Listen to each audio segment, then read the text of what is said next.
ایک بنیادی بات سمجھ لیں، جانیں کہ آپ کیا ہیں، آپ کیا ہو سکتے ہیں، آپ کیا بن سکتے ہیں، آپ کہاں تک جا سکتے ہیں، آپ میں چھپے امکانات کیا ہیں۔ یہ سارا جاننا کیسے ہوگا، یہ طے کیسے ہوگا؟ یہ اسی وقت ممکن ہے جب آپ یہ جان لیتے ہیں کہ who you are۔ بنیادی ترین سوال ایک ہے، میں کون ہوں؟ پہلی چیز جس کو ہم کہتے ہیں وہ ہے ہمارا جسم۔ خود سے سوال کریں، کیا آپ اپنا یہ جسم ہے؟ اس سوال کا پہلا جواب جو بڑا ہی دلچسپ ہے وہ آپ کی اپنی زبان میں ہی چھپا ہے۔ آپ نے نوٹ کیا، آپ ہمیشہ کہتے ہیں کہ یہ میرا ہاتھ ہے، یہ میرا پیر ہے، یہ میرا منہ ہے، یہ میرا جسم ہے۔ اگر تو آپ جسم ہوتے تو یہ کہہ ہی نہ سکتے کہ میرا جسم۔ میں میرا نہیں ہو سکتا، کیونکہ میں اور میرا یہ خود بتا رہے ہیں کہ دو الگ چیزیں ہیں، ایک مالک، ایک ملکیت۔ میں کہتا ہوں یہ میرا کمپیوٹر ہے، یہ میرا موبائل ہے، یہ میرا گھر ہے۔ ان فکروں کو ذرا غور سے سنیں، ان سے قطعاً یہ مطلب نہیں نکلتا، نہ کوئی نکالتا ہے کہ میں کمپیوٹر ہوں یا میں موبائل ہوں یا میں گھر ہوں، لیکن یہی اصول تم جسم اور دماغ پر کبھی بھی لاگو نہیں کرتے۔ تم سارا دن کہتے ہو میرا جسم، میرا دماغ، مگر میں اور میرے کے درمیان وہ گیپ مٹا دیتے ہو، اس خلا کو ختم کر دیتے ہو۔ اس گیپ کے خاتمے کا نام ہے آئیڈینٹیفیکیشن۔ آپ کے جسم کو بھوک لگتی ہے، آپ کہتے ہیں مجھے بھوک لگی ہے۔ یہ فکرہ سائنٹیفکلی غلط ہے۔ اصل میں میرے جسم کو بھوک لگتی ہے، جبکہ میں تو وہ ہوں جس کا یہ جسم ہے، اور جس کا یہ جسم ہے وہ بھوک اور پیاس کی ڈومین سے باہر ہے۔ جسم سے آئیڈینٹیفیکیشن کو توڑنے کی دوسری تفہیم یہ ہو سکتی ہے کہ یہ سوال کریں کہ اگر آپ جسم ہیں تو کون سا جسم؟ وہ جسم جو اس وقت آپ کو حاصل ہے، یا وہ جسم جو تب آپ کو حاصل تھا جب آپ 2 دن کے تھے، جب آپ 2 سال کے تھے، جب آپ 10 سال کے تھے، جب آپ 20 سال کے تھے، یا جب آپ 80 سال کے ہوتے ہیں؟ اگر آپ جسم ہیں تو ہر وقت ہی مختلف ہیں۔ آپ کا پھر کوئی ماضی، حال، مستقبل نہیں ہونا چاہیے۔ آپ پھر ہر لمحے بدل رہے ایک مظہر ہیں۔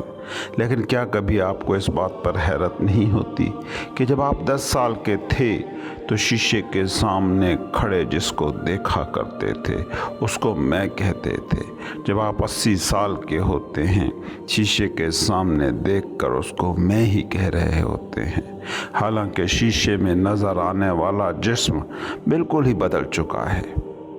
اب آپ ذرا یہ سوچیں کہ وہ کون ہے جو 10 سال اور 80 سال کے بالکل ہی مختلف جسموں میں ایک ہی میں کو دیکھ پا رہا ہے؟ وہ دیکھنے والا کوئی اور ہے جو اس جسم سے خود کو شناخت کر پا رہا ہے، کیونکہ اگر آپ جسم ہوتے تو ایک جسم کے ساتھ ہی خود کو شناخت کر پاتے۔ تیسرے پہلو سے بھی اس کو سمجھنے کی کوشش کریں کہ آیا آپ اپنا جسم ہیں یا نہیں ہیں؟ اگر آپ جسم ہیں تو وہ لوگ جو پیدائشی طور پر کسی عضو سے محروم ہوتے ہیں، جیسے کسی کا ہاتھ نہیں ہوتا یا ٹانگ نہیں ہوتی، تو انہیں ٹیکنیکلی خود کو کم انسان سمجھنا چاہیے۔ اب آپ کسی بھی معذور شخص کو پوچھئے کہ کیا وہ زندگی کے اپنے تجربے کو آدھا ادھورا کہتا ہے؟ کیا وہ کہتا ہے کہ میں 25% انسان ہوں یا 50% یا 75%؟ کتنا بھی جسم ہو، تم میں کوئی ہے جو ہر وقت پورا ہوتا ہے، مکمل ہوتا ہے۔ ان سارے پوائنٹس کو سامنے رکھیں تو ایک ہی بات ثابت ہوتی ہے کہ تمہارا جسم نہیں ہو، تم وہ ہو جس کا یہ جسم ہے۔ اب دوسرے پہلو سے خود کو سمجھیں۔ دوسری آئیڈینٹیفیکیشن جو اس سے بھی شدید ہے، جس سے انسان خود کو پہچانتا ہے، وہ ہے مائنڈ۔ ذہن سے انسان خود کو ایک کر لیتا ہے۔ حالانکہ زبان کو یہاں بھی غور سے دیکھیں تو آپ ہمیشہ کہتے ہیں کہ میرا ذہن یہ سوچ رہا ہے، میرا ذہن تو یہ کہتا ہے۔ یہاں بھی میں اور میرا موجود ہے، جس میں مالک ہے اور ملکیت ہے، اور ملکیت کبھی مالک نہیں ہوتی۔ دوسری بات یہ ہے کہ اسی جسم والی مثال کو دیکھیں اور سوال پوچھیں، کیا آپ اپنا ذہن ہیں؟ اگر آپ اپنا ذہن ہیں تو کون سا ذہن؟ وہ 7 سال کی عمر کا ذہن جس میں کھلونے اور چند ٹافیوں کے گرد آپ کی ساری زندگی جڑی تھی، یا وہ نوجوانی کا ذہن جس میں جن سے مخالف کی کشش کے ارد گرد سارے خیالات گھوم رہے تھے، یا وہ ذہن جو گھر، نوکری، فیملی کے مسائل میں الجھا تھا، یا وہ ذہن جو آخری عمر میں موت، مذہب اور موت کے بعد کی زندگی کے خیالات میں الجھا ہوا ہے۔ کیا آپ کو یہ بات عجیب نہیں لگتی کہ 10 سال کے بچے کے دماغ اور 80 سال کے بوڑھے کے دماغ میں کام کر رہے سارے ایکٹیو نرو کنیکشنز مختلف اظہار کر رہے ہوتے ہیں، مگر تب بھی کوئی موجود ہوتا ہے جو 10 سال کی عمر میں بھی آپ کو آپ کے طور پر دیکھ رہا ہوتا ہے، اور 80 سال کی عمر میں بالکل ہی مختلف سوچوں کے باوجود آپ کو آپ ہی دیکھ رہا ہوتا ہے۔ تیسری چیز یہ کہ کوئی دماغ ذہین ہوتا ہے، چیزیں زیادہ یاد کر لیتا ہے، میموری اچھی ہوتی ہے، تو کوئی غبی، انفارمیشن کم ہوتی ہے، میموری کمزور ہوتی ہے۔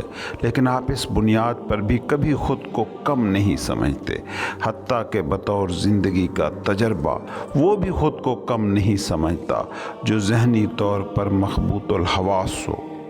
یہ ساری بحث ایک ہی چیز ثابت ہوتی ہے، اور وہ یہ کہ آپ کا دماغ بھی نہیں ہے۔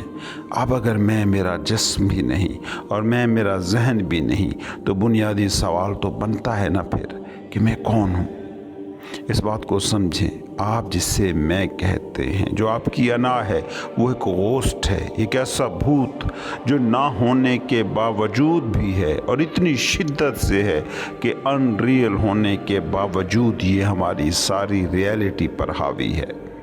انا آپ کی زندگی کے آسمان پر طاری دھند کا نام ہے، ایک ایسی دھند جس کا واحد مقصد بس ایک ہے کہ اس دھند کو ہی آپ اپنا آپ سمجھتے رہیں، اس دھند کو ہی آپ آسمان سمجھ لیں۔ اس دھند کے نیچے موجود جو ریئل آپ ہیں وہ کبھی نظر نہ آ جائے۔ کبھی غور سے دیکھیں اپنی زندگی کو، ہر وقت ایک ہڑبڑی ہے، ایک شور ہے، ہر وقت ہلچل ہے، مصروفیت ہے جس میں آپ الجھے ہیں یا الجھے رہنا چاہتے ہیں۔ یہ ساری مصروفیتیں، یہ سارا شور، آپ غور کریں، یہ صرف آپ کے سروائیول کی ضروریات کے لیے نہیں ہے، کیونکہ سروائیول کی ضرورتیں بڑی تھوڑی ہوتی ہیں۔ باقی تمام جانداروں کو دیکھیں، ان کی زندگی کا ایک بہت ہی مختصر سا وقت شکار یا گھاس چرنے یا دانہ دن کا جمع کرنے میں خرچ ہوتا ہے، جبکہ باقی وقت وہ سکون سے اسٹل بیٹھے رہتے ہیں۔ لیکن انسان کو دیکھیں، اگر اسے سکون سے بیٹھنا پڑ جائے تو تب اس کی بے چینی اور بڑھ جاتی ہے۔ دماغ مسلسل کسی مقصد کے پیچھے دوڑائے رکھتا ہے، کوئی گول ہے جو تم ہر دم پانا چاہتے ہو، تم نے ہر وقت کہیں پہنچنا ہے۔ اس دوڑ کا کیا مقصد ہو سکتا ہے؟ اور مزے کی بات یہ ہے کہ جو پانے تم نکلے ہو وہ پا بھی لو، پھر بھی بیٹھ نہیں سکتے، دوڑ پھر بھی جاری رہتی ہے اور قبر تک جاری رہتی ہے۔ انا کو سمجھیں، انا خود کو جوڑتی ہے چیزیں رکھنے سے، ہیونگ سے، لیکن کبھی آپ نے غور کیا کہ چیزوں کے ہونے سے ایگو جو اطمینان لیتی ہے وہ بہت ہی سطحی اور بہت ہی عارضی ہوتا ہے۔ اس کے اندر ہی عدم اطمینان، نامکمل ہونے کا، کافی نہ ہونے کا گہرا احساس ہمیشہ رہتا ہے۔ آپ کچھ بڑے سے بڑا بھی پالیں، انا یہی کہتی ہے کہ نہیں، ابھی کافی نہیں۔ غور کریں تو انا کی بات سمجھ لیں گے کہ کچھ بھی آپ پالیں، کچھ بھی خرید لیں، انا کی تشنگی نہیں مٹنے والی۔ یہ تشنگی، یہ احساس قلت انا کو تحریک دیتا ہے، اسے مضبوط کرتا ہے۔